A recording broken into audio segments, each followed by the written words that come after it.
하나님 말씀 한 군데 보겠습니다.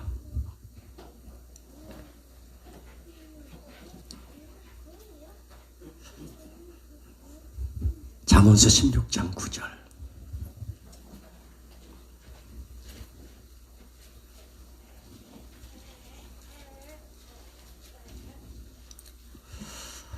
이 구절은 전 세계 한 해 동안 전 세계 크리스찬들이 가장 많이 검색하는 성경 구절 중에 한 구절입니다. 전 세계 크리스찬들이 왜 이 구절을 검색을 할까요? 자, 잠언서 16장 9절 같이 읽습니다. 시작.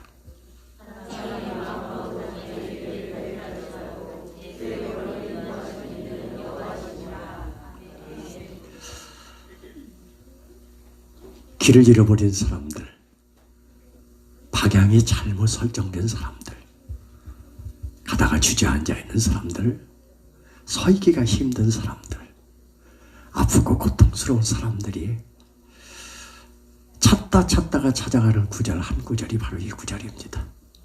사람이 마음으로 어떤 계획을 세우는 것은 다 자기를 위한 계획이었고 자기의 성공과 그리고 자기의 꿈과 자기의 소원을 이루기 위한 계획이었지 그게 하나님이 원하는 계획은 아니었어요. 대부분 다. 그 길을 자기가 다 세우고 자기가 다 그 길 안에서 계획들을 진행하다가 어느 날 발길이 멈추는 때가 있잖아요.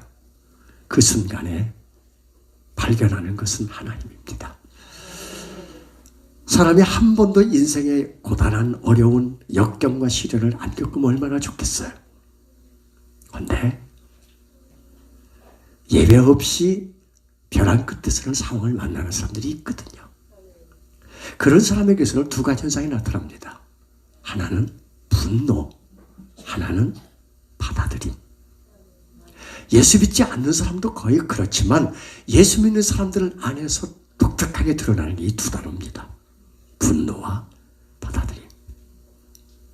광주에 실제 있었던 이야기인데 10주년 교회 개척 멤버 그리고 10년 어간에 안수집사 됐고 장로로 세워질 분. 나이는 40대 중반. 근데 그분은 40대 중반에 폐암 말기 선고를 받고 6개월 시한부 선고를 받습니다. 수술도 불가, 항암 치료도 없고 그래서 집에 가서 죽는 거 외에는 방법이 없어요. 이 상황을 만나면 두 가지 중에 어느 쪽일까요? 분노입니다. 그의 분노는 어떻게 결론이 나냐면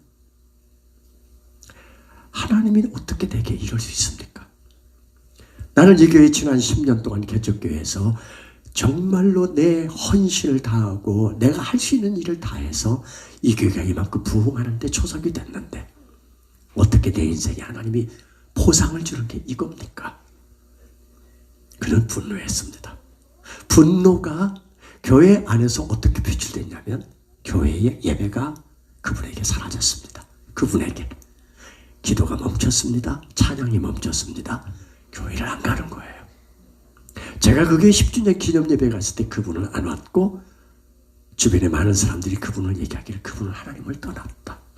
대단한 큰 분노가 그분 삶 속에 드러난 겁니다. 여러분이 너무나 잘 아는 최영덕이라는 사람이 있습니다. 나자렛처럼 밤엔 달처럼 일어나 걸어라. 나의 힘이 되신 여호와여 가서 제자 삼으라. 하나님 한 번도 나를 수많은 가스펠송을 작곡한 최영덕. 2008년에 그는 정말 상상하기 힘든 아픔과 고통의 시간을 맞습니다. 16살 된 중학교 3학년 그의 딸 로아가 뇌종양으로 하나님의 부르심을 받습니다. 자식을 저는 가슴에 묻어보지 않아서 모르겠지만 자식을 먼저 보낸 부모들은 통일하게 얘기를 합니다. 그 아이를 내 마음에서 내보내는 게 너무 어려웠다. 또래 아이만 보면 눈물이 쏟아지고 그 아이의 이름만 생각하면 한없이 마음이 아프다. 그 아이를 먼저 보내고 나서 최영덕은 이런 글을 남깁니다. 그분이 발행한 해와 달지라는 잡지에 쓴 글입니다. 로아는 하나님의 것이었습니다. 내 것이 아니었습니다. 그래서 원망하거나 불평할 이유가 없습니다. 함께 16년을 행복하게 살게 하신 하나님께 감사합니다. 우리 집에 맡겨주신 것도 감사합니다. 그는 그 상황을 받아들인 겁니다. 분노가 아닌 받아들이는 것. 이분은 그 딸을 잃기 전에도 하나님 한 번도 나를 실망시킨 적 없으시고 언제나 공평과 은혜로 나를 지키셨다고.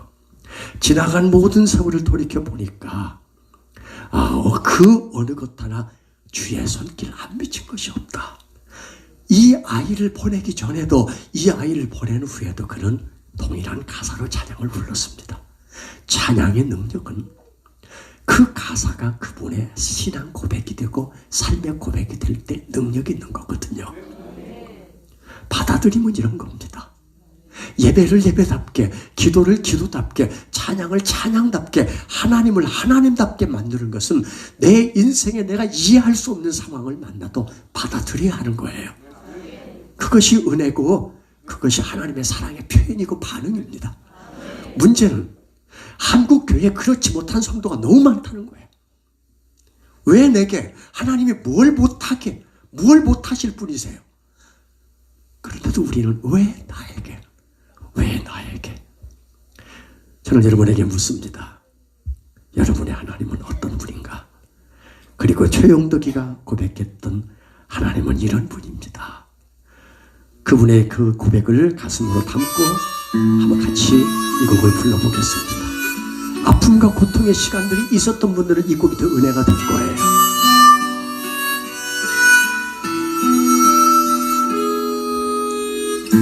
하나님 한 번도 나를 실망시킨 적 없으시고 언제나 공평과 은혜로 날 지키셨네.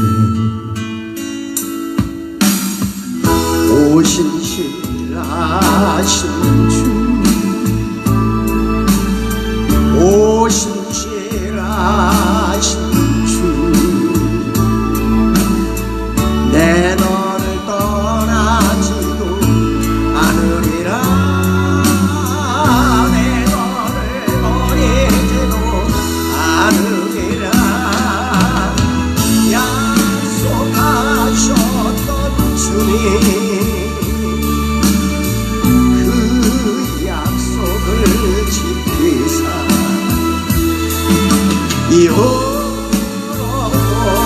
영원토록 나를 지키시리라. 나를 지키시리라 확신하네. 다시 합니다. 지나온 모든 세월들 돌아보아도 그 어느 것 하나 주의 손길 안 미친 것 전혀. 하나님은 신실하십니다. 오신실하신 주, 오신실하신 주, 내 너를 떠나지도 않으리라. 내 너를 보내지도 않으리라. 약속하셨던 주님, 그 약속을 지킬 이후로도 영원토록, 이후로도 영원토록 나를 지키시리라 확신하네.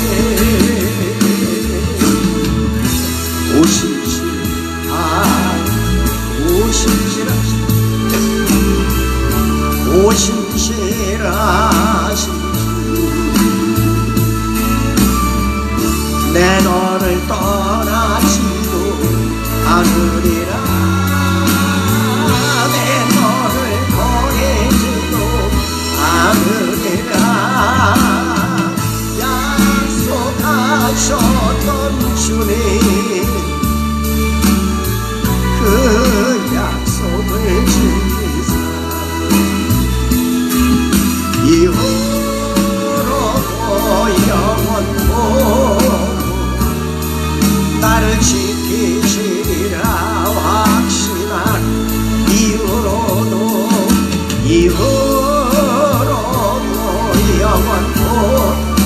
지키시리라 나를 지키시리라 확신하네 나를 지키시리라 확신하네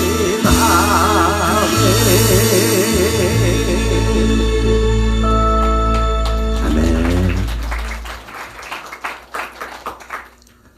주용덕이의 하나님이나 앞서 소개했던 광주의 어느 교회의 안수 집사님의 하나님이라 동일하신 분입니다.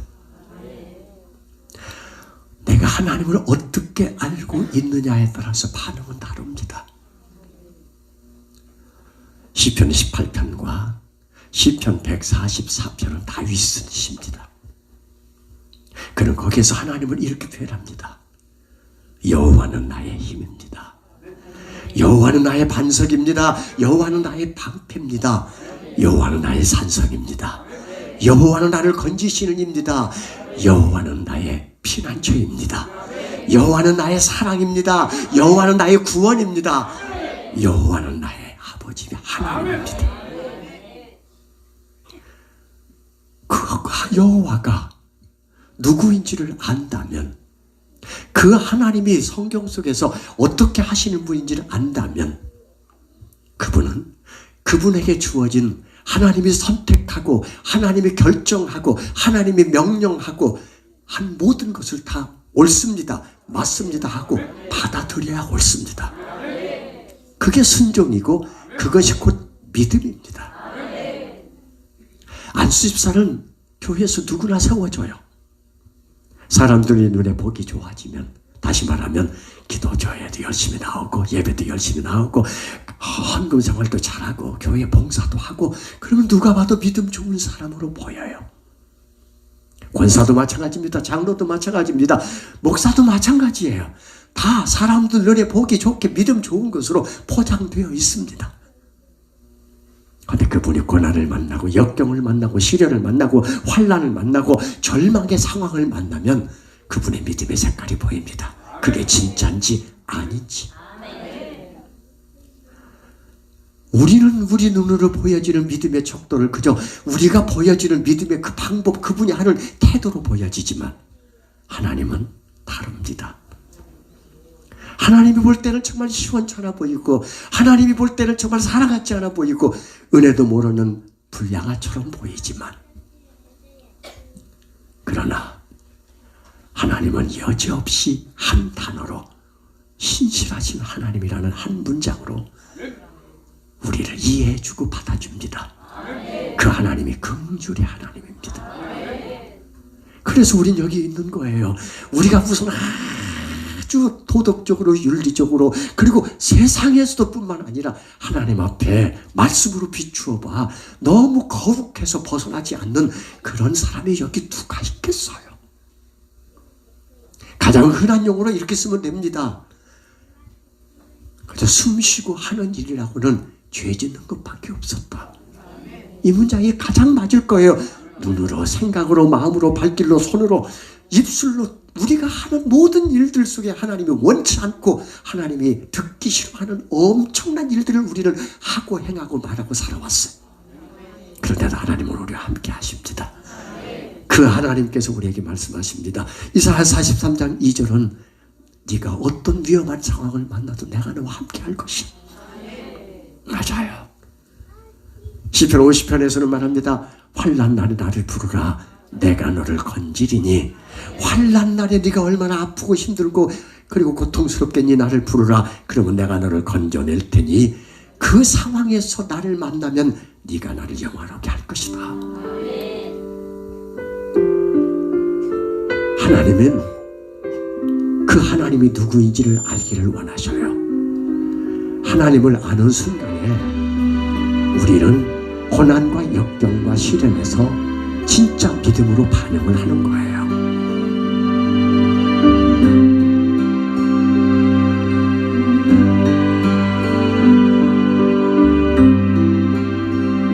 언제나 강물 같은 주의 은혜로 내 영혼 새롭게 빚는 창조의 하나님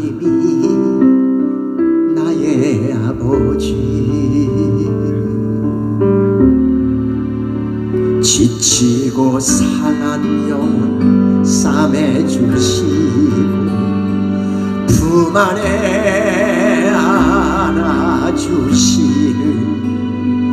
위로의 하나님이 나의 아버지, 신실하신 하나님이 나의 아버지,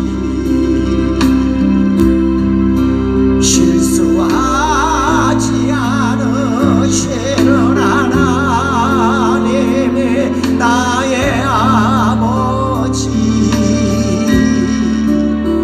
복 주시고 지키시며 은혜와 평강을 베푸시는 축복의 하나님이 나의 아버지.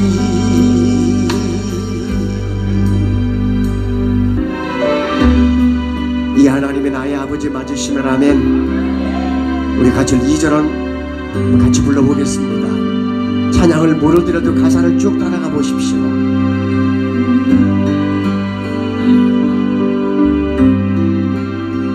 독생자 예수님을 이 땅에 보내 내 죄를 대속해 하신 구원의 하나님이 나의 아버지, 절망의 순간마다 찾아오셔서 능력의 손으로 일하신 기적의 하나님이 나의 아버지, 신실하신 하나님이 나의 아버지, 실수하지 않으시는 하나님이 나의 아버지, 복 주시고 지키시며 은혜와 평강을 베푸시는 축복의 하나님이 나의 아버지, 신실하신 하나님이 나의 아버지, 실수하지 않으시는 하나님이 나의 아버지, 복 주시고 지키시며 은혜와 평강을 베푸시는 축복의 하나님이 나의 아버지.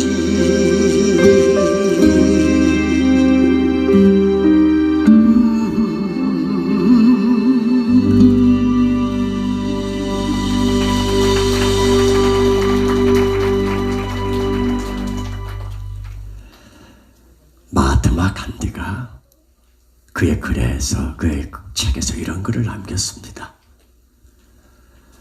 하나님이 우리의 보호자이시며 동반자이면 폭풍과 아무리 무섭고 어둠이 아무리 깊더라도 두려울 것이 없다.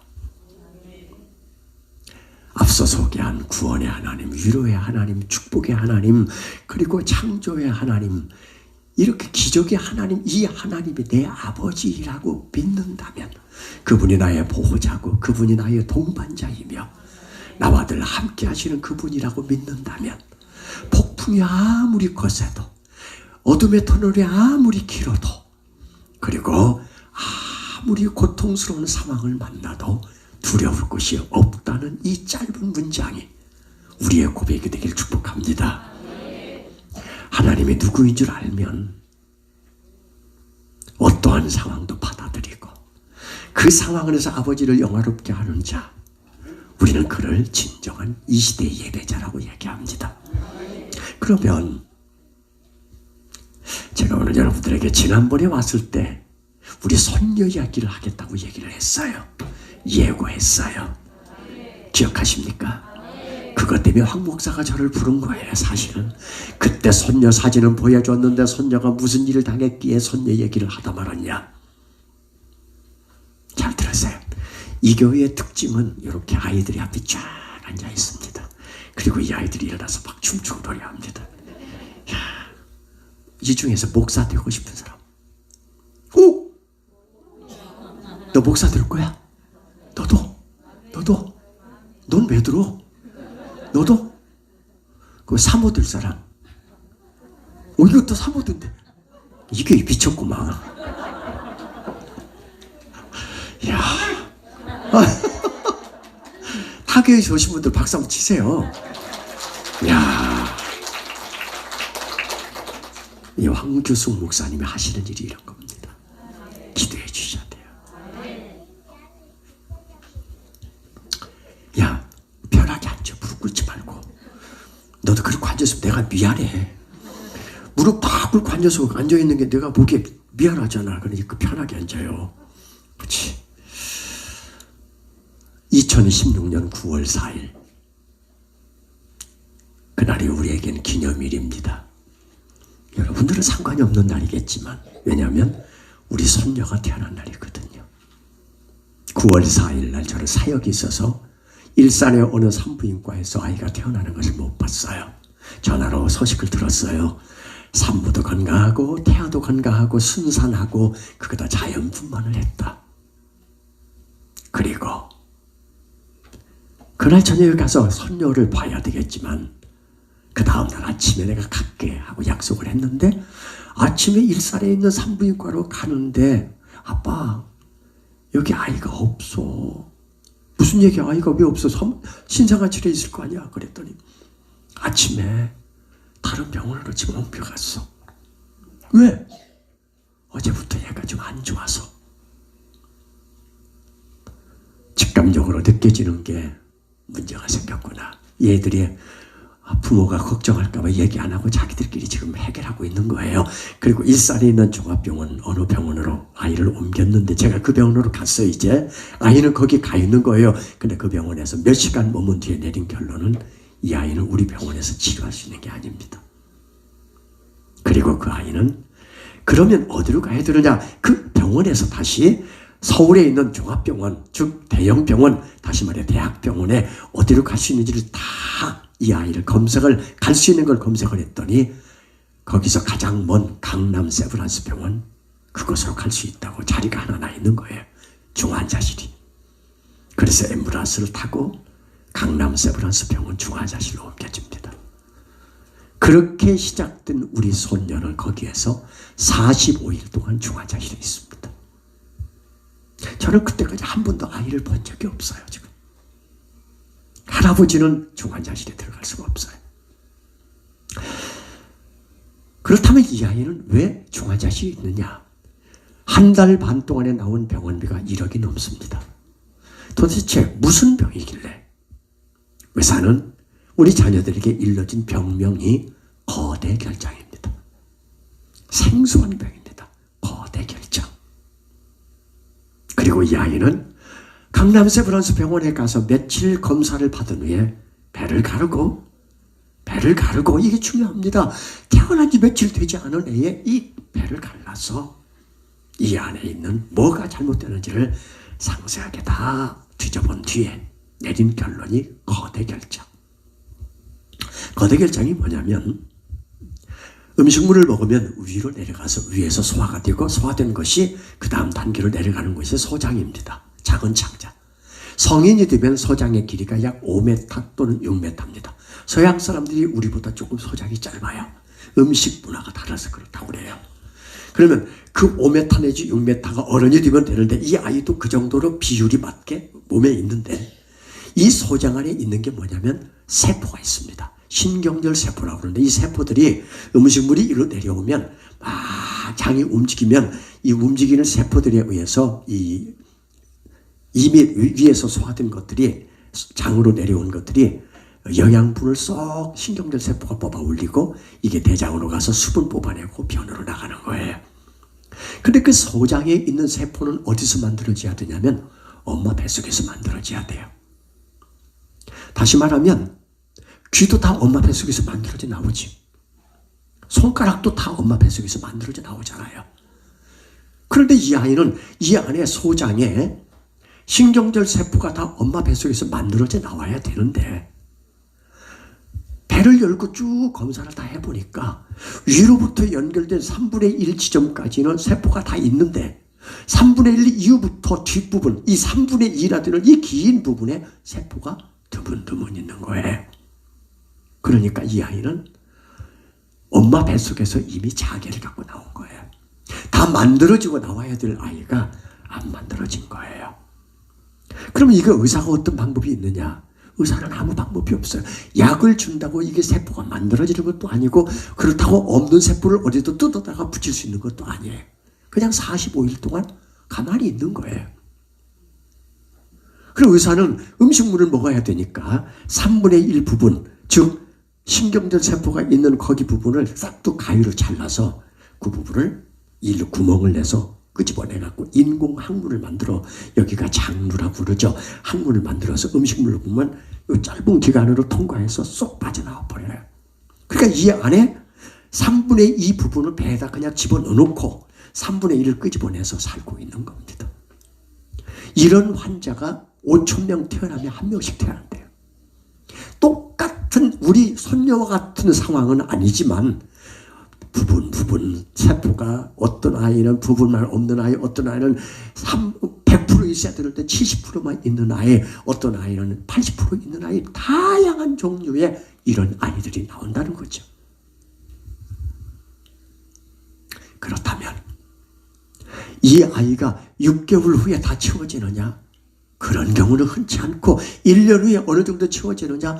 채워지다가 우리 아이는 많이 모자라니까 80%까지 채워지다 끝날 수도 있고 70%에서 끝날 수도 있고 이렇게 이후에 어떻게 될지는 아무도 예측할 수 없는 상황.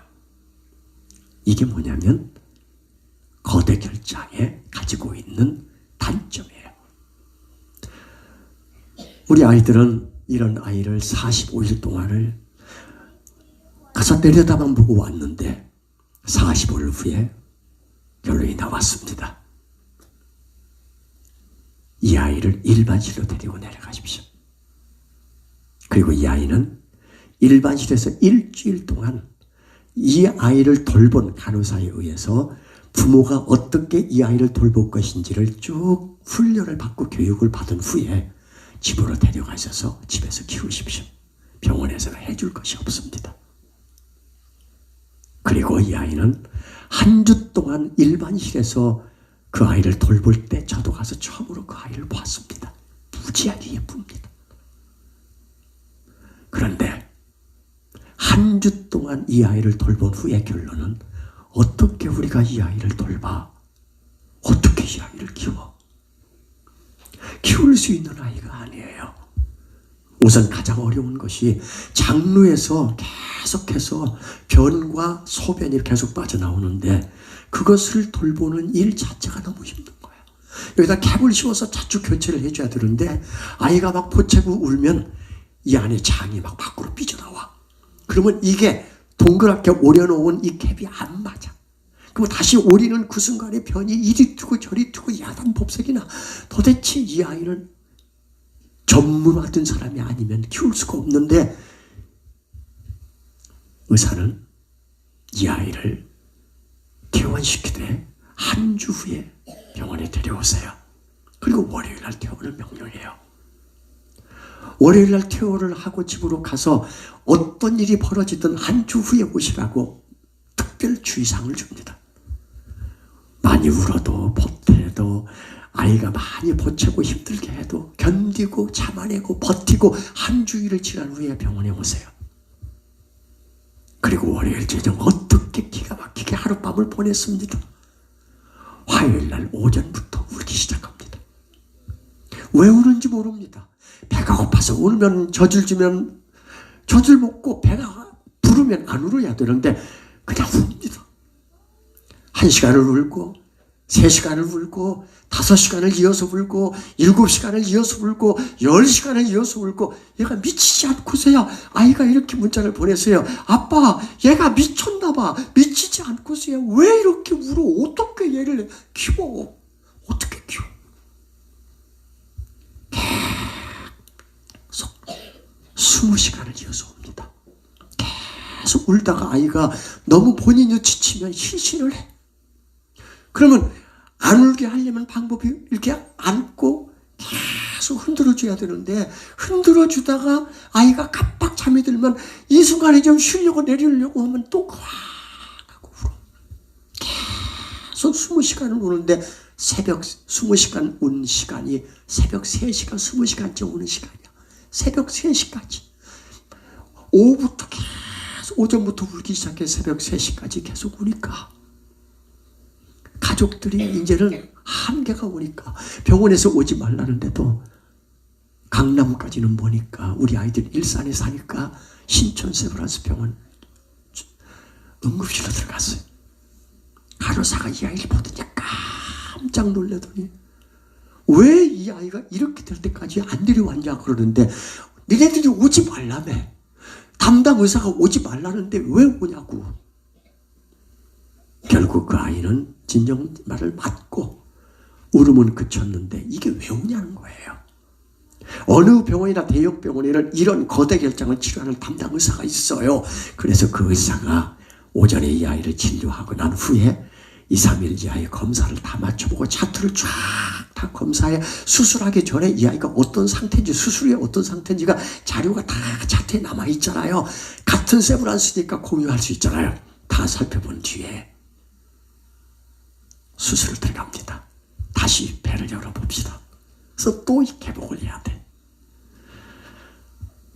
그리고 병원에 들어가서 개봉을 해서 이 안을 다 뒤져보고 난 뒤에 수술을 마치고 나온 의사는 이렇게 답을 해줍니다.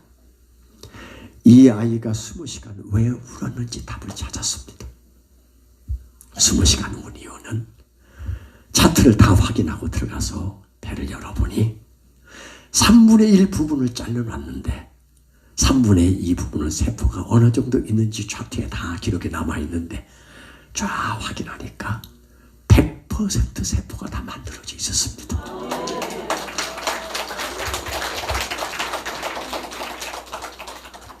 우리는 그때 확인했습니다.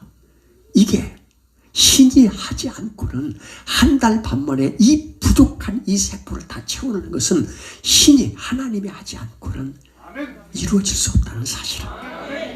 세포는 약으로 만들어지는 것도 아니고 그렇다고 수술해서 가능한 것도 아닌데 이렇게 만들어진 걸 확인한 뒤에 우리는 그렇구나.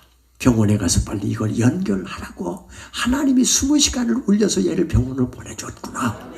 그리고 의사는 그 끊어진 부분을 연결했고 여기는 구멍을 냈던 건 막아버리고 이제 정상적으로 아이가 살 수 있게 되도록 만들어 놓은 후에 의사는 2가지 주의사항을 줍니다.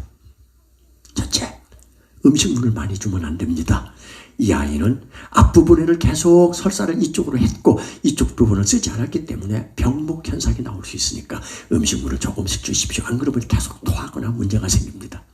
2번째, 이런 아이들은 보통 한 달 이상 계속해서 설사를 하게 됩니다. 그러므로 기저귀를 30개 가까이씩 항상 준비해 놓고 항문이 헐지 않도록 그리고 배변을 했을 때 그것이 문제가 되지 않도록 계속 확인하고 기저귀를 교체해 주십시오. 30개 이상씩 사용할 겁니다. 그렇게 주의사항을 주었습니다. 근데 이 아이는 태어나고 와서 단 한 번도 토한 적이 없고 아무리 음식을 먹어도 문제가 생기지 않았고 의사는 말하기를 30개 이상의 기저귀를 사용할 거라고 그랬는데 이 아이는 한 번도 설사한 적이 없고 황금변을 두었으며 더더욱 놀라운 것은 이 아이는 기저귀를 45일 아이가 자란 아이가 사용하는 만큼만 기저귀를 사용하고 평균 루틴적으로를 사용했으며 그 이후에 한 번도 문제가 생기거나 이 문제로 해서 아프거나 병원에 간 적이 없다는 사실입니다. 어떤 사람은 그럴 겁니다. 그냥 저절로 된 거 아니야? 아닙니다. 몰라서 그럽니다. 세포는 엄마 뱃속에서 만들어져 나와야 합니다. 엄마 뱃속에서 만들어지지 않고 나온 것들은 엄마 뱃속에서 280이 있을 때 만들어지는 그 조건으로 만들어지지가 않아요. 그렇기 때문에 이런 장애를 가진 아이들을 키우는 부모들은 카페에 들어가면, 이 부모들의 카페에 들어가면 얼마나 키우기가 힘든지 차라리 이 아이를 끌어안고 옥상에 올라가서 뛰어내려 같이 죽고 싶다라고 말할 만큼 키우기 힘든 병이 이 병인데, 하나님은 우리의 사정과 형편을 아시고 제가 온 세상에 있는 많은 기독군들에게 다 중보 기도를 요청하고 우리나라에 있는 중보 기도를 하는 그런 공동체에다가 다 문자를 보내서 이 아이에게 살려달라고, 이 아이를 고쳐달라고, 이 아이를 치료해달라고 그렇게 기도를 부탁했더니 하나님은 1년도 가고 2년도 가고 평생 장애로도 살 수 있는 이런 아이를 45일 만에 완벽하게 고치셔서 이 아이가 얼마나 예쁘게 잘 자라고 있는지를 우리는 삶으로 매일 보면서 감사하고 있어요.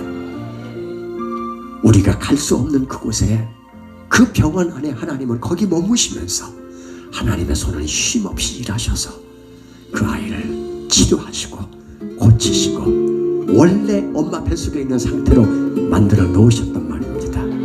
하나님의 손은 이렇게 쉼이 없습니다. 길고 어두운 터널을 지날 때 거친 풍랑이 휘몰아칠 때 모든 소망이 사라졌을 때 하나님의 손은 일하시네. 내가 힘들 때 손잡아 주시고 내가 슬플 때 위로해 주시며 내가 아플 때 치료해 주시네. 하나님의 손은 일하시네. 그 손이 나를 만져주시네. 그 손이 나를 인도하시네. 그 손이 나를 도와주시네. 하나님의 손은 쉼이 없네. 그 손에 붙잡히니 은혜라. 아멘. 그 손에 이끌림이 은혜라. 그 손에 세워짐이 은혜라. 하나님의 손은 쉼이 없네. 그렇게 믿으십니까? 우리가 어느 상황에 있든 우리 손을 잡고 가시는 분이 하나님이십니다.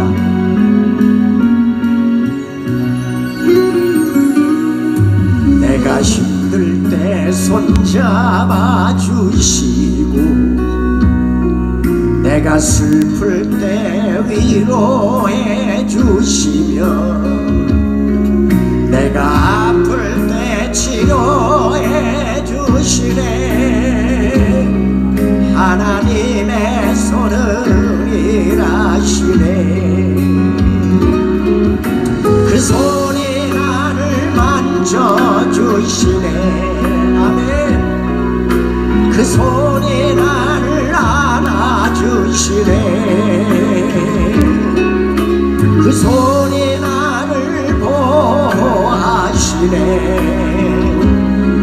하나님의 손은 쉼이 없네. 그 손에 치유됨이 은혜라. 그 손에 회복됨이 은혜라. 그 손에 살아남이 은혜라. 큰 소리로 하나님 손은 쉼이 없네. 우리 황교숙 목사님을 살려주신 그 손이 하나님의 이 손입니다. 여러분의 문제를 해결해간 그 하나님의 손이 바로 여러분 삶 속에 일하신 손입니다. 앞으로도 하나님의 손은 쉼없이 일하심을 믿으시면 하면, 자, 우리 그 듀엣 부분 한번 같이 부르십시다. 그 손에 붙잡힘이 은혜입니다.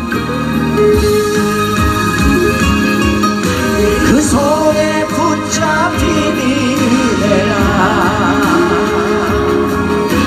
그 손에 이끌림이 은혜라. 그 손에 세워짐이 은혜라. 아멘. 하나님의 손은 쉼이 없네. 하나님의 손은 쉼이 없네. 하나님의 손은 쉼이 없네. 한 번 더. 하나님의 손은 쉼이 없네.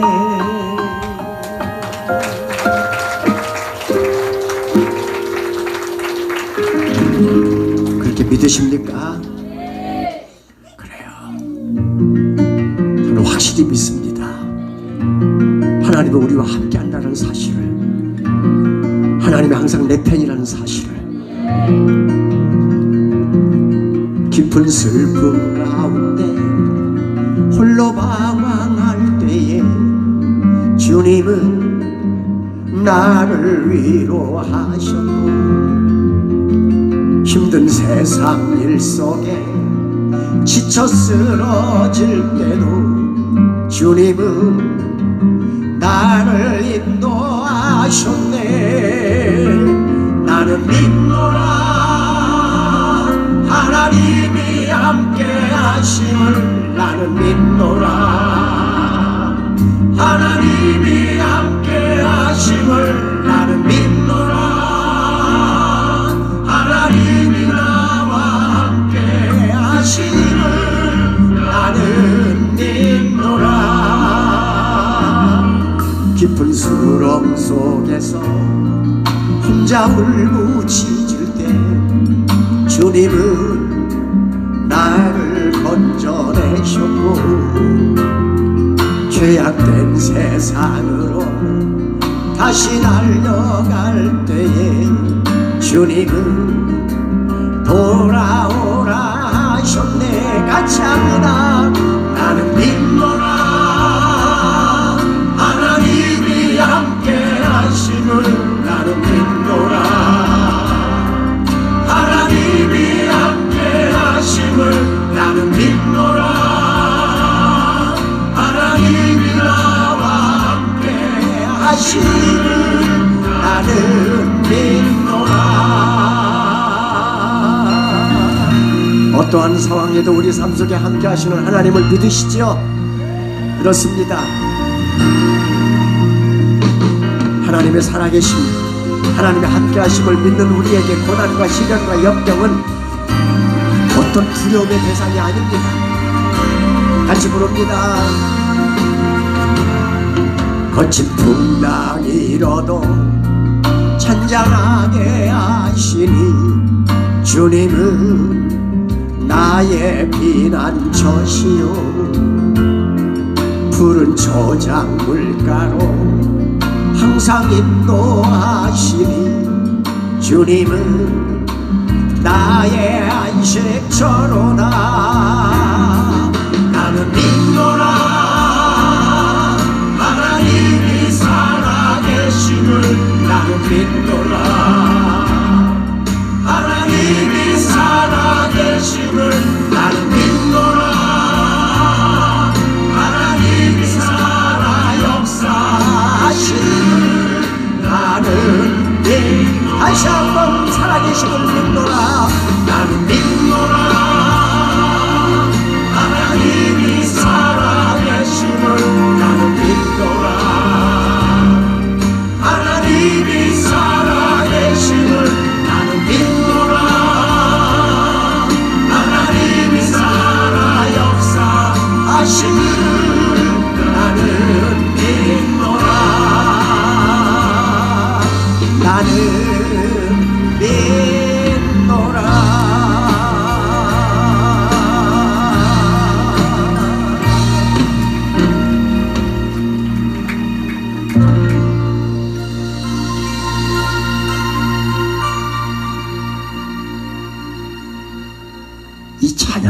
계속해서 드러나오는 하나의 단어가 있지요. 함께.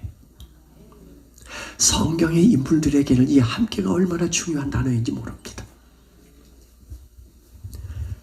여호와께서 요셉과 함께 하시니 그가 형통한 자가 되어.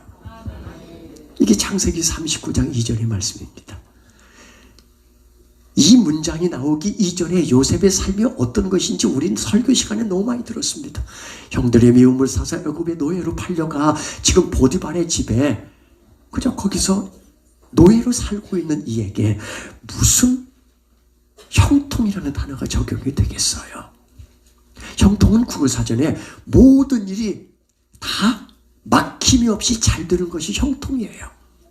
근데 이분은 지금 인생이 이후에 그의 인생에 무슨 일이 벌어질지, 가족을 만날 수 있을지, 아니면 내 인생의 모든 것들이 다시 회복이 될지 어떤 답도 없는 그저 그 시대 근동지방에서의 그냥 노예, 돈 주고 팔려서 이리저리 팔려다니고 주일에 의해서 생사여탈권이 달려있는 이런 정말 철량하기 그지없는 인생에게 어떤 형통이라는 단어가 쓰일 수 있겠어요? 근데 거기 형통이 쓰일 수 있는 이유는 함께라는 단어 때문입니다. 그리고 그는 감옥에 갔어야 되고, 그리고 또 애굽의 왕 앞에 섰어야 되고, 그리고 또 그는 애굽의 총리로 되어 그 이후에 야곱의 모든 가족들이 고센 땅으로 옮겨와 거기서 430년이라는 긴 역사를 가진 이스라엘 민족을 이루게 되고 출애굽해서 가나안으로 들어가는 기가 막힌 하나님의 큰 프로젝트 안에 출발점이 요셉이에요.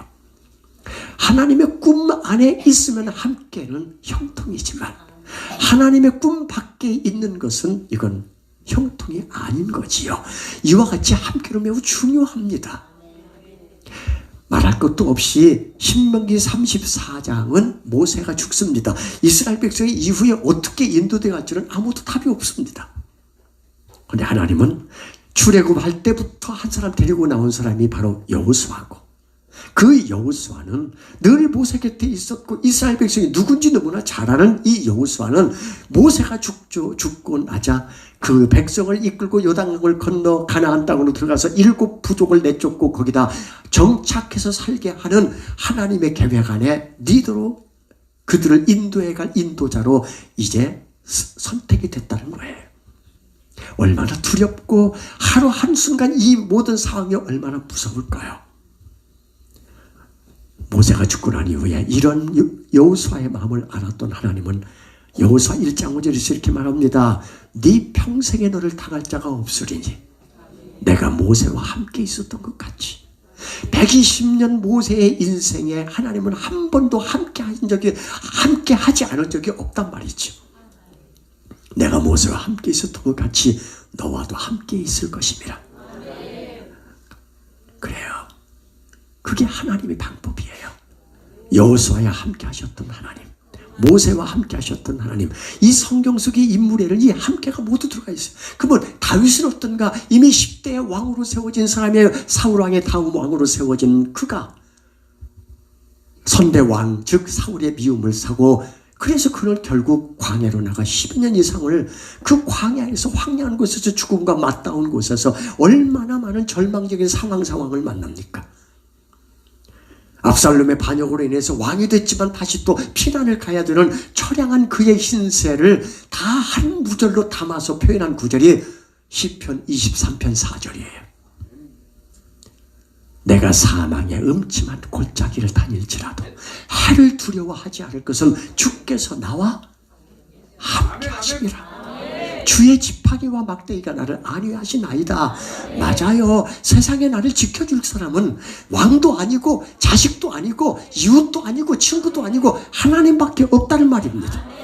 그 하나님이 있기에 세상에 그 어떤 것도 두렵지가 않다. 그러면 하나님은 어떤 하나님이냐? 세상 사람들은 변하지만 말라기 3장 6절에서 하나님은 누구인가를 말합니다. 나 여호와는 변하지 아니하나니. 하나님은 변하지 아니하시는 하나님이세요. 함께 하신다고 약속하셨으면 그대로 이루시는 분입니다. 앞서도 소개했잖아요. 내가 너와 함께 하겠다는 약속은 성경 곳곳에 등장합니다. 예수 그리스도는 어제나 오늘이나 영원토록 동일하다. 히브리서 13장에 나오는 말씀입니다. 예수 그리스도 그분과 함께하는 것은, 동일하신 그분과 함께하는 것은, 변함이 없으신 그분과 함께하는 것은 우리의 더 없는 든든한 백입니다. 그렇다면 여러분들은 그 하나님이 내 삶 속에서 일하신다는 상황을 다시 제가 한번 확인하겠습니다. 저는 21년 1월 6일 날 강남 세브란스 병원에서 암 선고를 받았습니다. 만 3년이 지났어요. 암 선고를 받고 제가 느낀 게 뭐냐면, 암입니다 하면 밖에 있는 사람 대기자들이 있잖아요. 어떤 사람이 들어가는데, 예를 들면 여자분들이 많이 가는 곳이 이제 그 유방과잖아요. 그럼 거기는요, 부부가 들어갔는데 울고 나오면 암인 거야. 화사하게 웃고 막 나오면, 아, 암은 아직 아니로구나. 이거 표정에서 다 나와요. 저에게 암입니다 라고 딱 얘기했을 때, 할렐루야! 내가 얼마나 걸리고 싶었던 암인 줄 아십니까? 의사에게 얘기를 했어요. 야, 내가 막 지금까지 집회를 다닌 중에 제가 찬양을 하면 얼마나 많이 눈물을 흘리는 사람이 있었는데, 나중에 알고 보니까 그분은 암 환자였습니다. 이렇듯이 내가 그분의 마음을 어찌 알겠습니까? 암을 걸려봐야 내가 그 암의 마음을 알고, 그 사람의 마음을 알고, 제가 찬양을 부를 때 그 마음으로 부를 거 아닙니까? 그러니 그 암을 내게 주셨으니 얼마나 감사합니까? 할렐루야! 이렇게 말했냐고요? 못했죠. 그렇게 말하면 의사가 그러겠지. 미친놈 그러겠죠.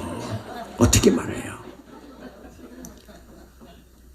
암 환자라는 이런 선고를 받고 나면요, 많은 것이 왔다 갔다 해, 머릿속에서.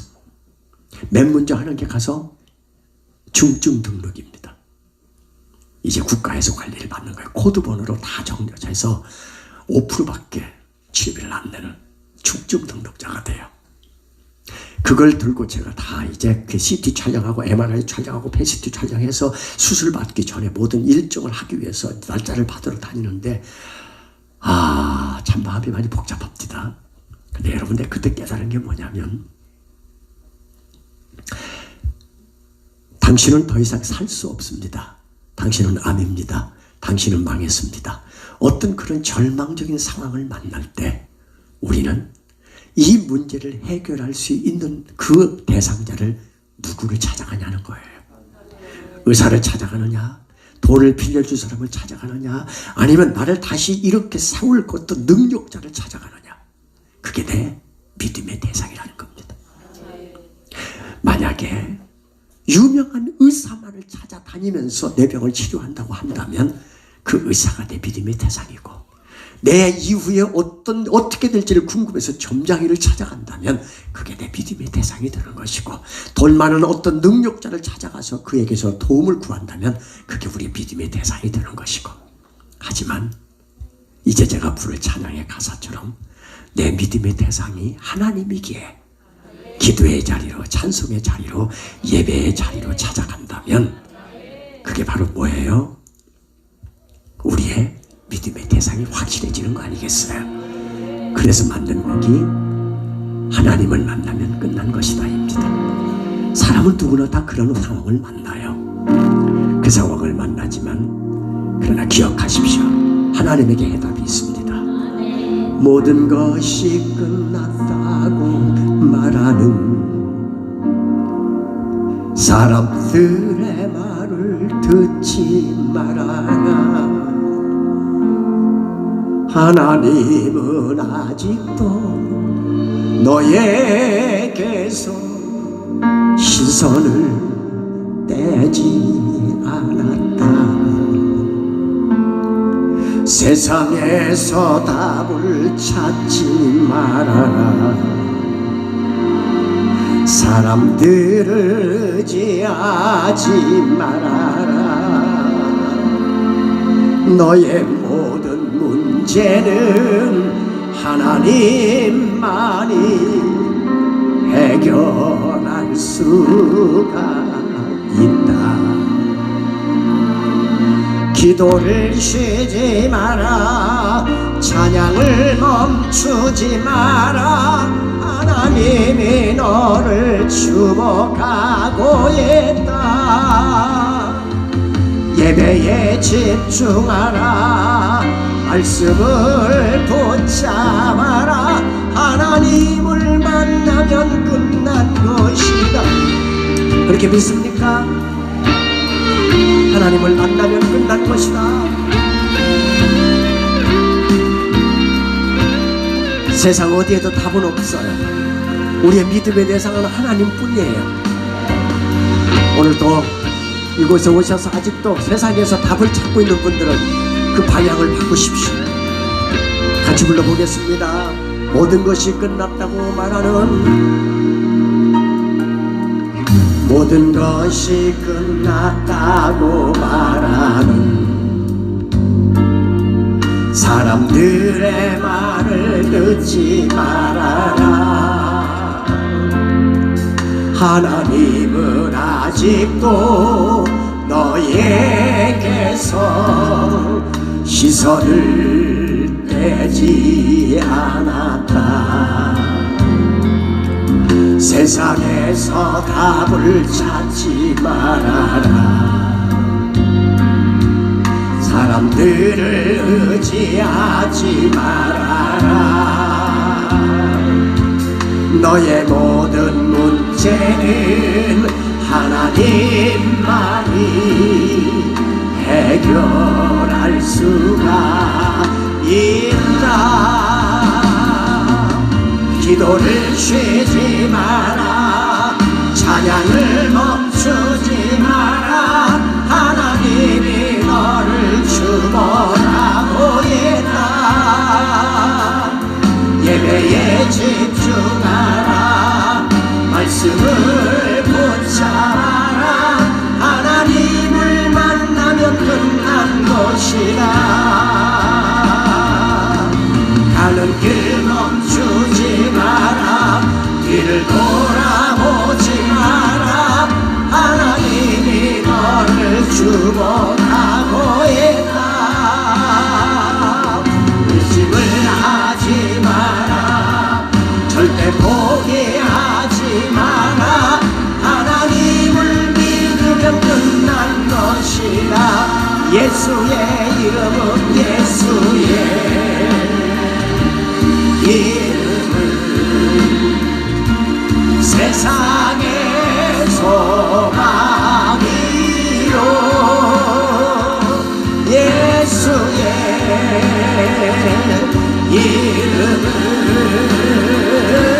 천국의 기쁨일세. 예수의 이름은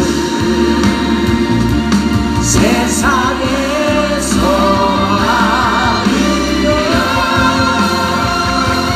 예수의 이름은 천국의 기쁨일세. 아멘.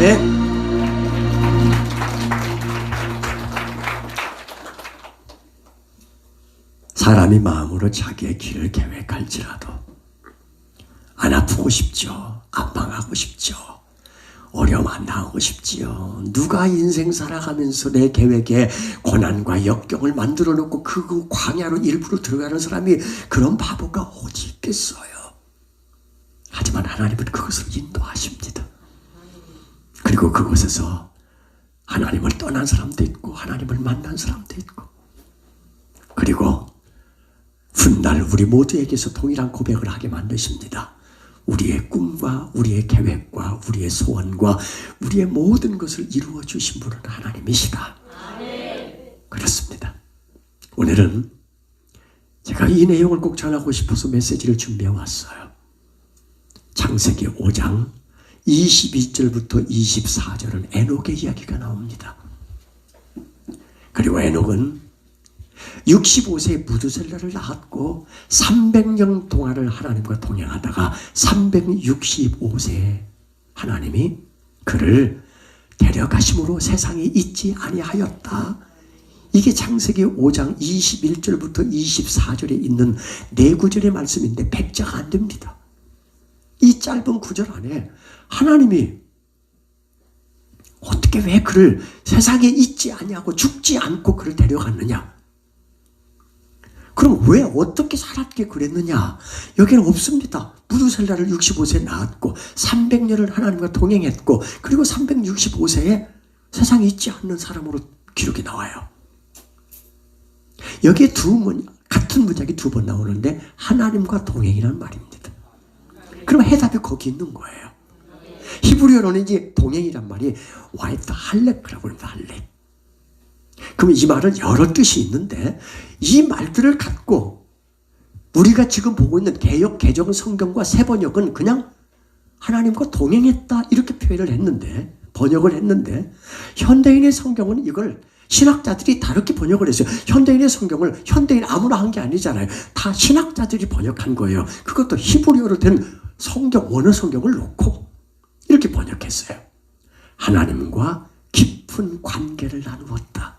누가? 에녹이. 공동번역은 천주교와 기독교가 같이 공동번역을 했어요. 그 공동번역 성경은 하나님과 함께 살았다. 이렇게 기록이 번역이 되어 있어요. 그렇다면 영어 성경은 또 그 이 히브리어를 영어 성경은 어떻게 번역했느냐? 영어 성경은 work, 걷단 말이에요. 거기다 ed 붙여서 과거에 걸었다. with God, 하나님과 함께 걸었다. 이게 에녹이 하나님과 동행하는 흔적이에요. 그럼 70인역에는 그럼 어떻게 번역했느냐? 하나님을 기쁘시게 하였다. 이렇게 번역했습니다.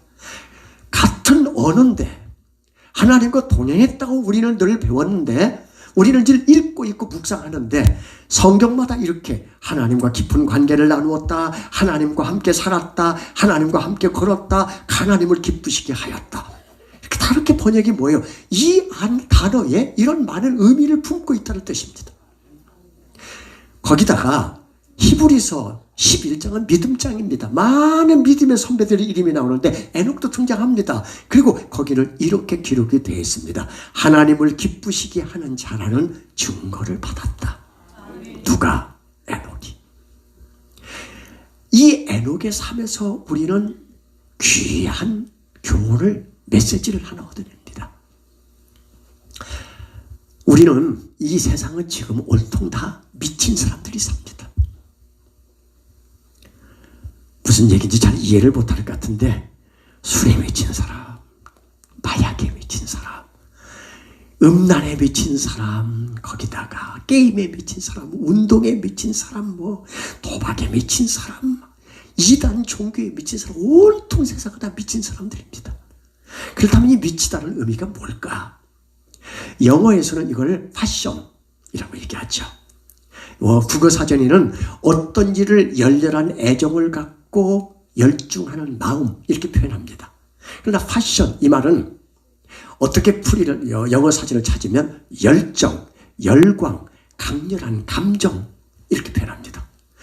여기서 그치는 게 아니라 여기에서 하나 더 나간 단어가 뭐냐면 미쳤다 이 말이 열정이라는 의미입니다. 패션이란 말입니다.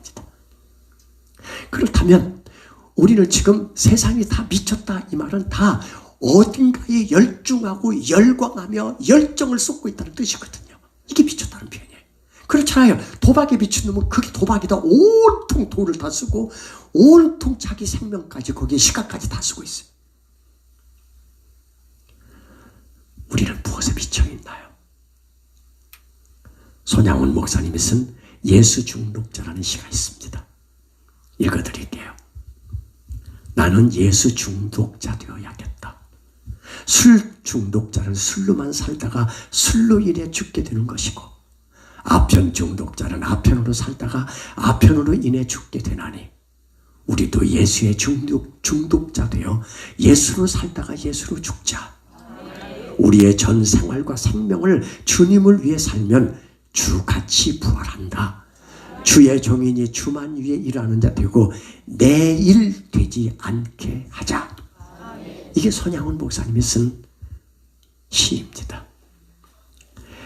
예수에 미치지 않고서는 손양원 목사님처럼 될 수가 없는 거죠. 어떻게 자기 아들을 죽인 그 사람을 자기 양아들로 삼고 신학교에 보내서 목사를 만들고 이런 일이 벌어질 수 있겠어요? 이미 고인이 되신 오카르 목사님은 광인이라는 책에서 이런 글을 남깁니다. 당신은 미쳐야 합니다. 미치려면 이유가 있어야 합니다. 미쳤다고 말할 때는 분명한 이유가 있어야 합니다. 이것은 정신병이 들었다는 말이 아니라 자기가 옳다고 생각하는 일에 몰입하는 것을 말합니다. 이것밖에 다른 길이 없다고 생각하고 자기의 생명을 거는 것을 말합니다. 가슴에 있는 불을 아무도 끌 수 없는 사람이 된다는 것을 말합니다. 저는 미친 사람이고 여러분은 안 미친 사람이에요.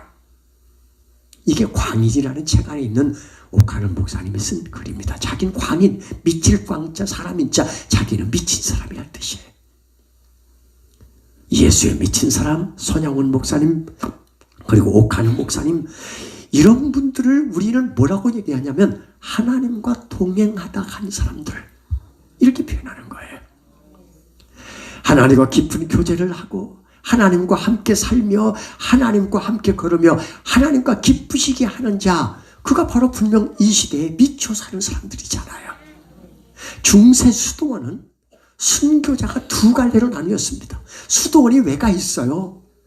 세상에서는 해답이 없어. 세상 사람들은 너무 타락했어. 그래서 나라도 거룩하게 나를 지키기 위해 들어가는 곳이 수도원이에요. 그 수도원에는 두 가지 선교가 있었는데 하나는 순교자가 있었는데 하나는 붉은 피에 적셔진 순교자. 무슨 뜻이냐면 복음을 전하거나 복음 때문에 내가 칼을 맞거나 목이 잘리거나 총을 맞아서 죽는 거예요.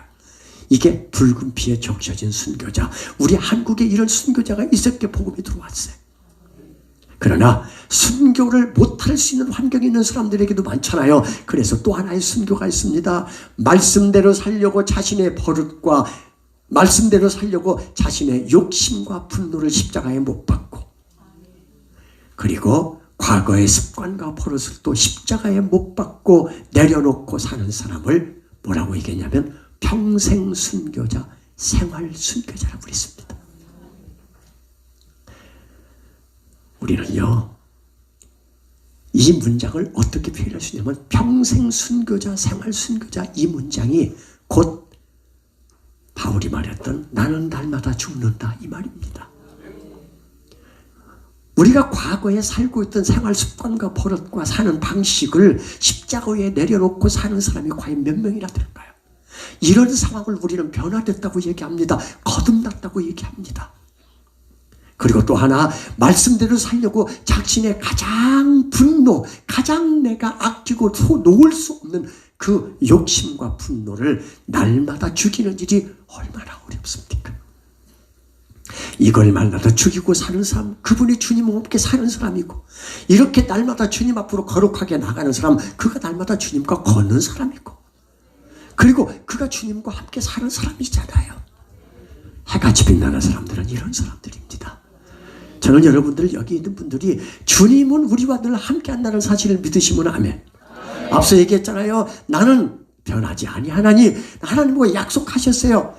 내가 너와 함께 한다. 이사야 41장 말합니다. 두려워하지 말라. 내가 너와 함께 함이니라.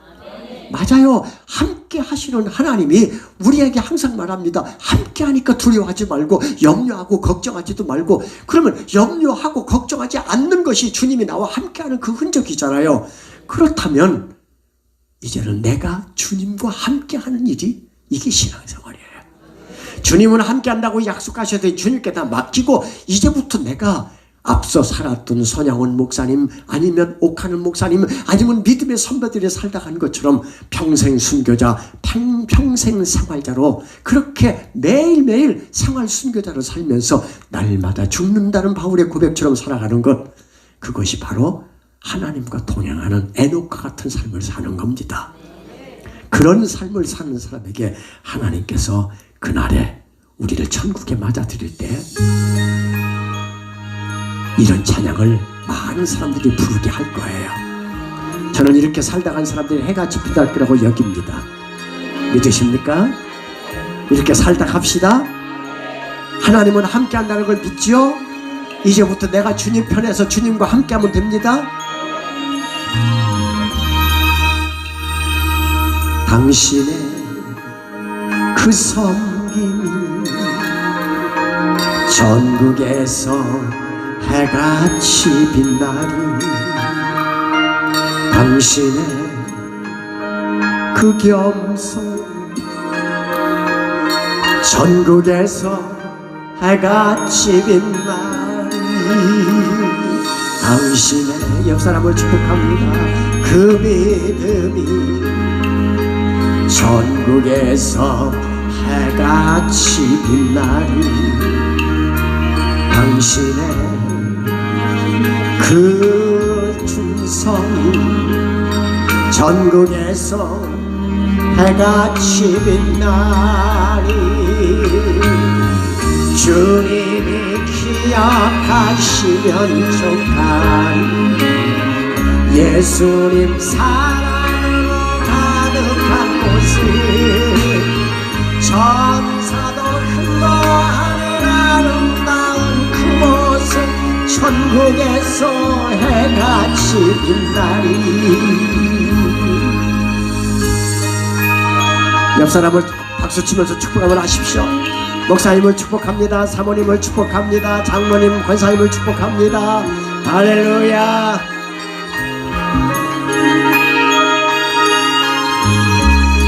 당신의 그 순종이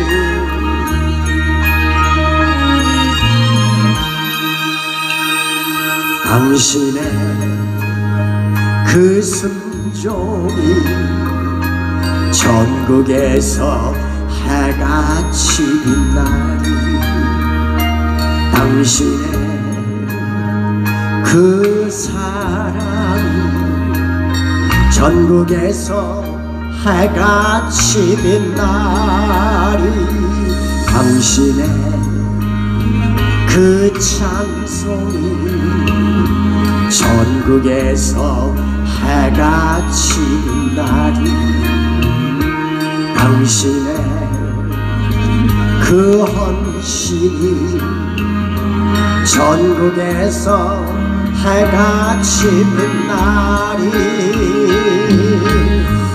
주님이 기억하시면 좋다니 불타는 사랑으로 가득한 곳을 천사도 흠모하는 아름다운 그곳을 천국에서 해같이 다시 한번 주님이 기억하시면 좋다니 예수님 사랑으로 가득한 곳을 천사도 흠모하는 아름다운 그곳을 천국에서 해같이 빛나리 천국에서 해같이 빛나리 다시 한번 천국에서 해같이 빛나리 해같이 빛나도록 박수 한번 쳐주세요.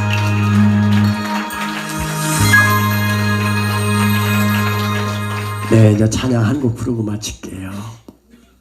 마태복음 12장 20절은 이런 말씀이 나옵니다.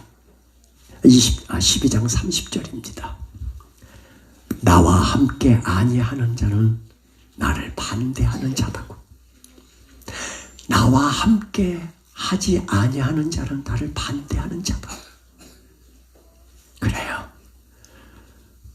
예수님과 함께하는 자, 저는 그런 여러분이 되기를 바랍니다. 아멘. 하나님과 함께하는 자, 아멘. 그런 자들을 염려하지 않아요.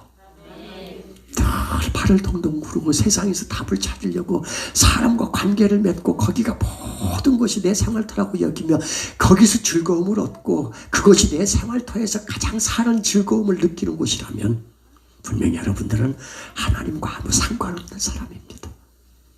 그럼에도 불구하고 하나님은 함께하고 계시지만 주님 나라 갔을 때는 너 뭐하다 왔니?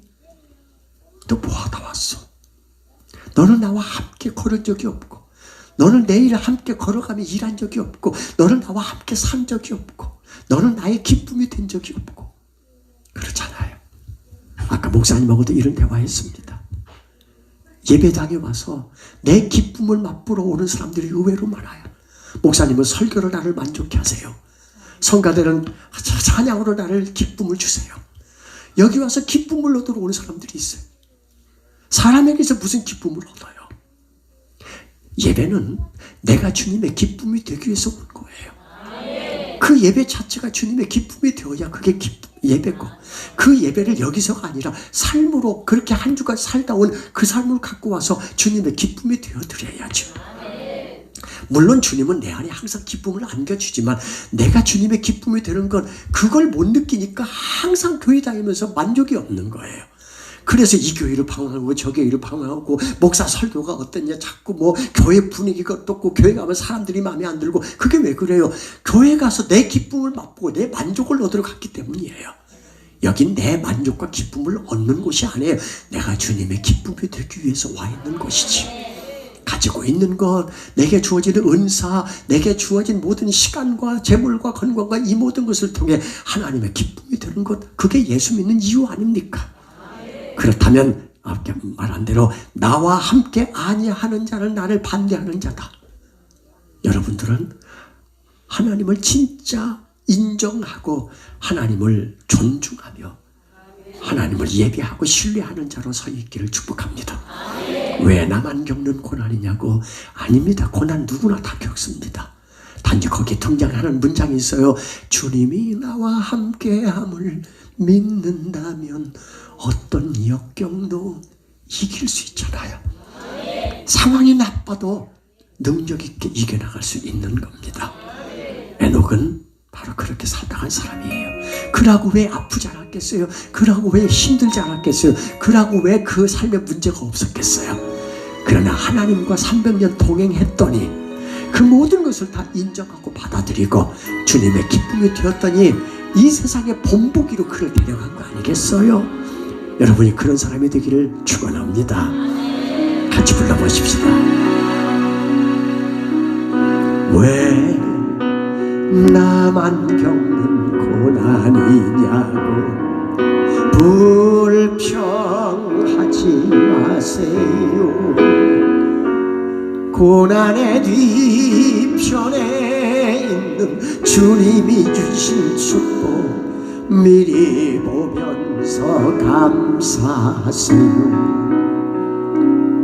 너무 견디기 힘든 지금 이 순간에도 주님이 일하고 계시잖아요. 남들은 지쳐 앉아 있을지라도 당신만 일어서세요. 힘을 내세요. 힘을 내세요. 주님이 손잡고 계시잖아요. 주님이 나와 함께함을 믿는다면 어떤 역경도 이길 수 있잖아요. 주님이 나와 함께함을 믿는다면 오늘부터 가서 모든 환경에서 감사하십시오. 기뻐하십시오. 찬송하십시오. 옆 사람에게 힘내라고 박수 한번 쳐주세요. 힘내셔야 돼요. 힘내십시오. 네. 왜 이런 슬픔 찾아왔는지 원망하지 말고 감사하셔야 돼요. 당신이 이런 것보다 주님께 받은 은혜 더욱 많음에 감사하세요. 너무 견디기 힘든 지금 이 순간에도 주님이 일하고 계시잖아요. 남들은 지쳐 앉아 있을지라도 당신만은 일어서세요. 힘을 내세요. 힘을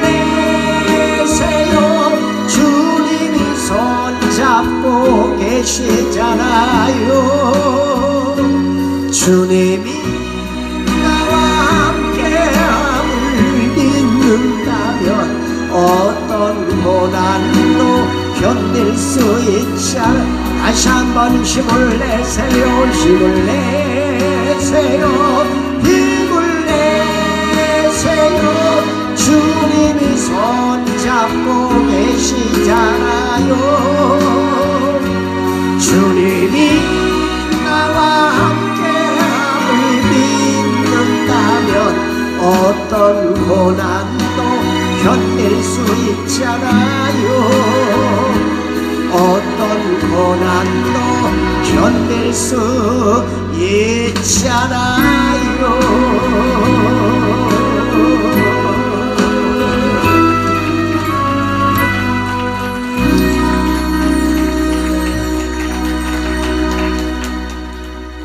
너 목사 된다고 그랬지? 너도 찬송하는 교회가 이 교회지. 이 교회 담임 목사로 오고 싶은 사람 손 들어봐. 담임 목사로 다 오겠대. 이야, 너는 왜 들어? 너도 목사 들래? 참, 이 교회 희망이 있습니다. 잘 키우셔서 훌륭한 목회자. 너는 네가 담임하고 네가 부목하고 네가 전도사하고 먼저 해서 순서대로 돌아가면서 5년에 한 번씩 바꿔. 싸우지 말고 기도하십시다. 하나님 감사합니다. 귀한 은혜가 우리 삶 속에 흘러들어와 오늘보다 나은 내일, 내일보다도 하나님을 감동시키는 모레 날로 새로워지고 거룩해져 흠없고 책망할 것이 없는 하나님의 사람으로 주님 앞에 서는 그날이 오도록 하옵소서.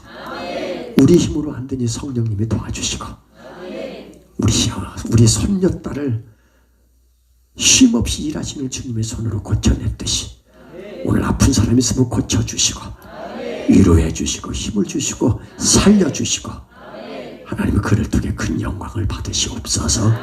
황교수 목사님을 통해서 찬송하는 교회를 통해서 마음껏 일하시고 영광을 받으시오며 여기 모이는 모든 성도님들 가정 안에 하나님의 평안이 평생 살림으로 있게 하옵소서.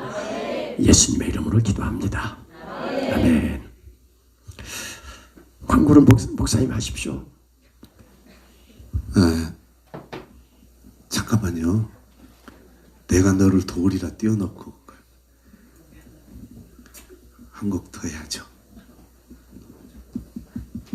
준비는 했어요.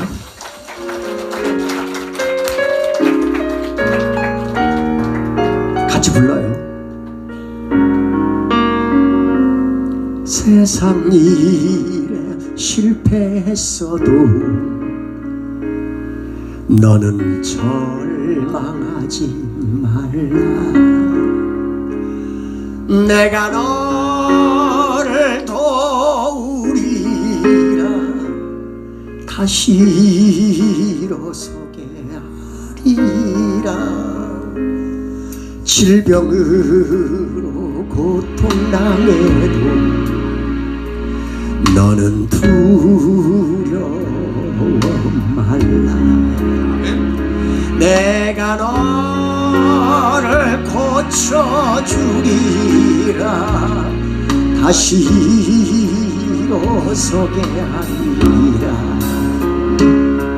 나를 버린 자들도 내가 사랑하거든 하물며 너희를 그냥 둘까 보냐. 나는 너와 함께하는 너의 하나님 됨이니 의로운 오른손으로 붙들리라. 내가 너를 굳세게 하리라. 너를 크게 사용하리라. 너로 하여금 나를 증거하도록 내가 너를 도우리라. 하나님의 도움을 받으셨으면 아멘. 앞으로도 하나님의 도움을 주실 거라고 여기시고 더 크게 아멘. 도움을 주셨고 도움을 주실 하나님께 영광 박수. 하나님 감사합니다. 폭풍 가운데서도 도와주시고 절망적인 상황에서도 죽을 상황에서도 도와주시고 우리를 살려주시는 하나님 감사합니다. 환란 핍박 끊임없어도 너는 낙망하지 말라. 내가 너를 도우리라. 다시 일어서게 하리라. 끝나면 어떡해. 참지 못한 슬픔이 있어도 기도하며 담대하라. 내가 너를 도우리라. 다시 일어서게 하리라. 감사 눈물 흘리며 믿음으로 간구하는 너희의 기도를 내가 외면하랴. 나는 너와 함께하는 너의 하나님 되리니 의로운 오른손으로 붙들리라. 큰 소리로 내가 너를 구세하리라.